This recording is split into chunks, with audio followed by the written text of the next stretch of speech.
guys, this is Nitty Last and welcome. In this video, as you can see, we're just jumping in a game, a nice game of Team Deathmatch here. But what we are going to be here, what we're going to be talking about, basically, guys, is about Activision's decision not to allow their games to be backward compatible on the Xbox One, and also, guys, hello, buddy.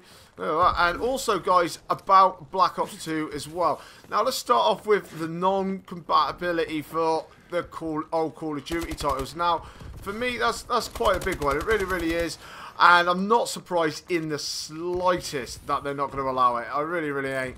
I mean, if you've seen my previous video on this, you'll know the reasons why. If you haven't, guys, I will leave a link in the description down below, basically about it. But at the end of the day, like I said in that video, and like I'll just recap quickly in this one, I mean, at the end of the day, they have absolutely nothing to gain by allowing you to be playing those games. They really, really don't. I mean, for that, it's going to be crazy. It'd be absolutely nuts to allow it, because at the end of the day, they need to make money. They really, really do. They want to make all their sales count. And with the way the last two games have gone, the last two games have been, you know, not the greatest, if they really. Call of Duty Ghosts was by far horrendous for me. It really, really was. It was a horrendously bad game. I didn't particularly mind the Advanced Warfare that we're playing now. I don't particularly mind it. I know a lot of people don't like it. Yeah, the exosuits aren't the best, I'm going to be honest with you on that one. But apart from that, it's not that bad. They just try changing it a bit. But let's look at the sales side of things. We're not talking about the game, but the sales side of things is basically where it really, really failed. And it wasn't actually the best with the sales, as with Ghosts as well, and they want to pick all this back up again. Now, allowing all their old games to be on, allowing their old games to be on the Xbox One, that's taking a hell of a risk, because a lot of people could quite happily say, you know, do you know what, I much prefer Modern Warfare 2, I much prefer Black Ops 2, I'm going to just stick with playing those, oh, look at that, buddy, playing those games and just sack off the new one. And that would benefit them no way whatsoever. That would, like, you know, seriously harm their sales, seriously harm all their money, and they ain't going to allow that. They're a business at the end of the day, and that would just be, you know, I think they'd just be cutting their own throats by letting them do it. So for that reason, they're definitely not going to be allowing it, as we have been hearing. But also, guys, what it could allow for, really though, is it could allow for the fact that there might be some remasters in the long run. When they'll actually be released or not would be a different matter, because you got to think that Call of Duty is on a yearly cycle. So wherever they put them out or whatever else like that, if they did decide to go down that road instead of the backward compatibility side, I mean, it's when they release them, because I don't think any publishers are going to be too happy with it. I mean, like, if you're a Sledgehammer, Treyarch, or whoever, or Infinity Ward, you're not going to be happy with all these remasters suddenly popping up a few months before the game that you make. So is when they actually do it, it would be a different thing, because there isn't really that much of a gap in between everything for it to actually happen. So I will leave that one with you guys. Let me know in the comments section below if you got an Xbox One with you. You know, a little bit disappointed with whether you were expecting it or not anyway.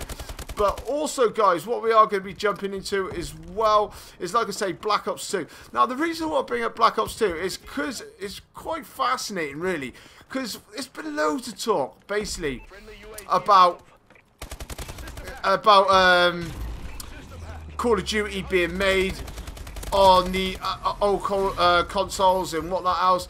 But now, putting all of them together, all the platforms together, including PC as well, though, Black Ops 2 is amassing like 11 million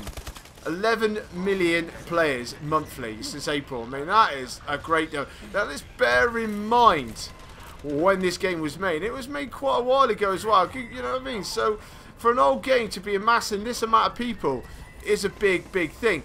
But it also does speak volumes about what people think about Ghosts and Advanced Warfare as well. So it's two in a nutshell with that one as well. So it is quite an interesting thing, the way it's working at the moment. I'm not too sure how people feel about it. But for me personally, I don't have an old console, so I can't really go and jump back and play on it. Personally, I wish I did. Now, for some people, the reason that they jump back onto it is mainly because, like, when the beta comes out, going from Advanced Warfare to playing straight away onto, Advanced Warfare, going straight away onto Black Ops 3, it's going to be quite different. I mean, this game's so chaotic, got so much boosted, jumping, dashing, all this malarkey everywhere. It's not going to be quite the same. Yeah, you're going to be quicker than what you usually are, and you've got a few movements to stick together, but Black Ops 3 is nothing like what this game is. So for that, a lot of people are moving for that anyway, but also a lot of people just moving for the sole fact they don't particularly like this particular game, which I can understand to a certain extent, but for me, I don't particularly, like I say, mind it that much. I don't think it's a terrible game. I just don't think it's the best. I am a little bit gutted, though, that I can't go and jump onto Black Ops 2. I really do wish I'd kept my previous console. I'm going to be honest here. I do actually miss it, and I'm maybe thinking about robbing the boys and trying to jump back onto it, because I think I'm going to need a little bit of practice trying to jump onto just moving normally and having everything in my field of view instead of trying to do it all when I jump back onto the game. But in general, let me know, guys, what you're thinking. I mean, if you actually jumped back onto the previous consoles, or did you jump back a long time ago thinking, I can't handle this game anymore? Because I know there's a few people who are like that as well. So, like I said, leave it in the comment section below about all the topics and the conversations that we've been talking about in this video. Be fantastic to hear from you. Also, you can contact me on Twitter. I'll be getting straight back to you guys on this one.